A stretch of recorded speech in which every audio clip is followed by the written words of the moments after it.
पिछले 76 दिनों से किसान आंदोलन पर है, उनके ऊपर लाठियां चलाई गई, आंसू गैस के गोले छोड़े गए,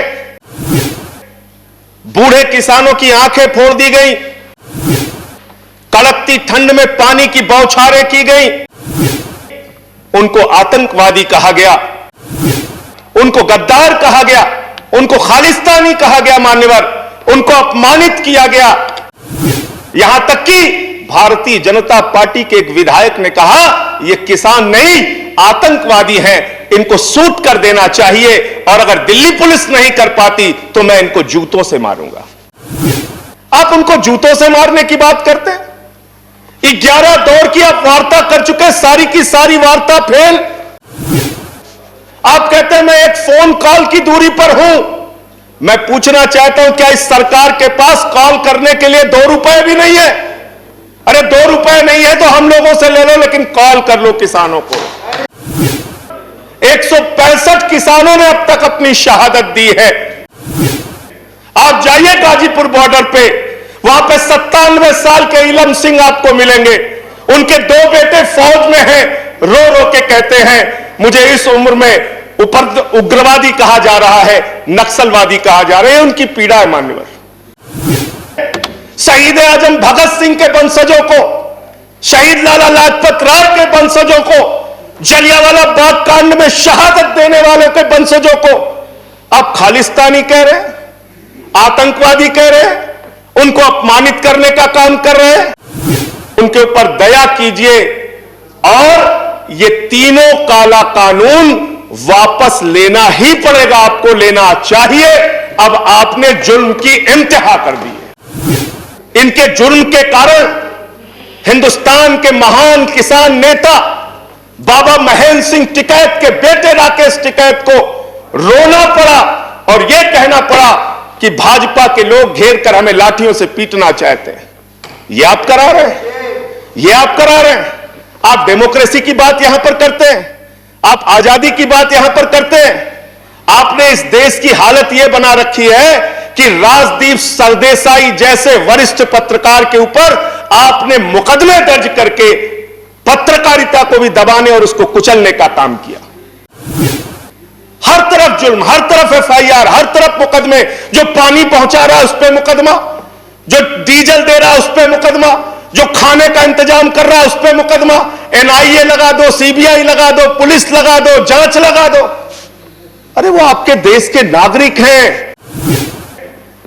आप कहते हैं किसानों को यह बिल समझ में नहीं आया, हम बड़े समझदार हैं, आइए हम आपको किसानी बिल समझाएंगे।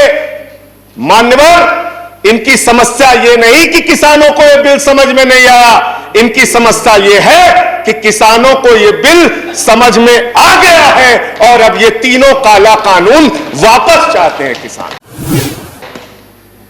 आप बड़े अक्लमंद समझते हैं अपने आप को। अरे किसान को इतना मूर्ख मत समझिए भाजपा के लोगों।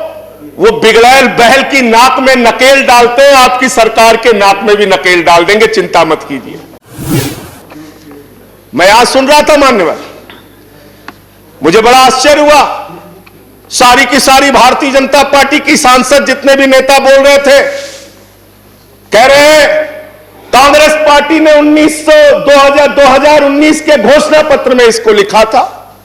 यह बिल तो कांग्रेस पास करना चाहती थी। जीएसटी की बात करो, यह बिल तो कांग्रेस करना चाहती थी, हम इसलिए इसको कर रहे हैं।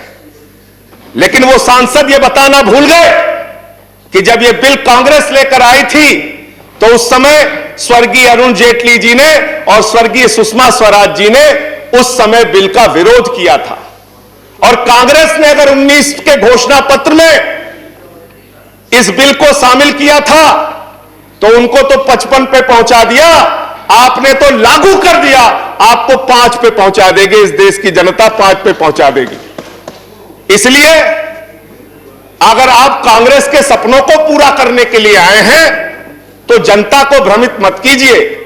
अपनी पार्टी का नाम बदलकर भारतीय जनता पार्टी से कांग्रेस पार्टी कर लीजिए। कांग्रेस ए हो जाए, कांग्रेस बी हो जाए, जनता प्रचार करे। आप लोग समझें आप क्या कहना चाहते हैं, जनता तय कर लेगी। असीमित भंडारण की छूट दी गई है इन बिलों में और वो क्यों दी गई है?